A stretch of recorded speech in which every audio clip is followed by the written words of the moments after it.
Hi friends, இன்றைக்கி வந்து வெள்ளை துணி புட்டு மேக்கர் இது எதுவுமே இல்லாமல் வீட்டில் இருக்க பொருளை வச்சு ரொம்ப சிம்பிள் அண்ட் குயிக்காக புட்டு எப்படி செய்யலாம்னு இந்த வீடியோவில் வந்து நான் ஷேர் பண்ணியிருக்கேன். நான் வந்து இன்றைக்கி இன்ஸ்டண்ட்டாக செய்யக்கூடிய ராகி சேமியா வந்து எடுத்திருக்கேன். நம்ம வந்து அரிசி புட்டு மில்லட் புட்டும் செய்யலாம். அது செய்யும்போது அதோட ப்ராசஸ் வந்து இன்னும் கூட எக்ஸ்ட்ரா ஆகும். ஃபஸ்ட்டு அந்த ராகி சேமியாவை எடுத்து ஒரு கிண்ணத்தில் சேர்த்துக்கிட்டேன். குடிக்கிற தண்ணி வந்து ஊற்றி கொஞ்சம் நல்லா சோக் பண்ணி எடுத்துக்கிட்டேன்.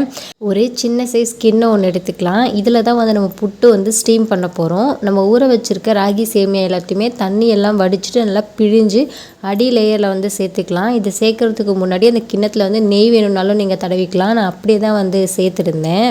இந்த ராகி சேமியாவை தண்ணியில் வந்து ஒரு 5 to 7 மினிட்ஸ் வந்து நல்லா ஊற வச்சு எடுத்துக்கலாம். ஒரு 5 நிமிஷத்துக்கு அப்புறம் எடுத்து அந்த ராகி சேமியாவை நல்லா நசுக்கி பார்த்தீங்கன்னா நல்லா சாஃப்டாக இருக்கணும். ஸோ அந்த மாதிரி சாஃப்டானதுக்கப்புறம் ஸ்டீம் பண்ணால் தான் சாப்பிடும்போது நல்லா சாஃப்டாக இருக்கும். ஸோ அதுக்கு மேல் லேயரில் பார்த்தீங்கன்னா கொஞ்சமாக தேங்காய், அதுக்கப்புறம் நாட்டு சக்கரை வந்து சேர்த்துக்கலாம். கிண்ணம் வந்து எவ்வளோ பெருசு இருக்கோ அதுக்கேற்ற மாதிரி எத்தனை லேயர் வேணுமோ அத்தனை லேயர் வந்து நீங்கள் சேர்த்துக்கலாம். தேங்காயும் நாட்டு சக்கரையும் வந்து லேசாக தான் சேர்க்கணும். இப்போ புட்டுக்கு வந்து எல்லாமே ரெடி ஆகிடுச்சு. இட்லி குண்டானில் வந்து தண்ணி ஊற்றி நல்லா சலசலன்னு கொதிச்சதுக்கப்புறம் இட்லி தட்டை வச்சுட்டு அதுக்கு மேலே வந்து இந்த கிண்ணத்தை வந்து வச்சுக்கலாம்.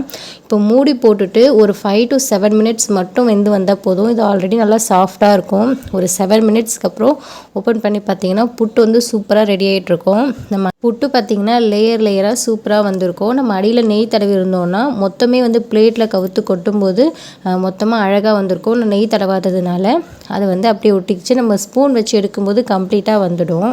இது மொத்தமே பிளேட்டில் சேர்த்ததுக்கப்புறம் இன்னும் கூட அதுக்கு மேலே தேங்காயும் நாட்டு சக்கரையும் தூவிட்டு சர்வ் பண்ணிங்கன்னா ரொம்ப டேஸ்டியாக இருக்கும். டேஸ்ட் வைஸ் பார்த்திங்கன்னா ரொம்ப சூப்பராக இருக்கும். நார்மலாகவே நம்ம புட்டு செய்கிறோன்னா அதை வேக வைக்கிறதுக்கு, அதாவது ஸ்டீம் பண்ணுறதுக்கு வந்து நமக்கு வெள்ளை துணி தேவைப்படும். இல்லைனா இப்போ நிறைய பேர் வந்து புட்டு மேக்கர் வந்து யூஸ் பண்ணுறாங்க. இப்போ எதுவுமே தேவையில்லை, நம்ம வீட்டில் ஒரு கிண்ணம் இருந்தாலே போதும். எப்போ சாப்பிடணும்னு தோணுதோ அப்போ வந்து செஞ்சு சாப்பிடலாம். இது வந்து ரொம்ப சிம்பிள் அண்ட் குயிக்காக செய்யக்கூடிய ஈவினிங் டைம் ஸ்நாக் தான். ஆனால் ரொம்ப ஹெல்த்தியாக இருக்கும். நீங்களும் ட்ரை பண்ணி பார்த்து எப்படி இருந்ததுன்னு கண்டிப்பாக கமெண்ட் செக்ஷனில் சொல்லுங்கள். தேங்க்ஸ் ஃபார் வாட்சிங்.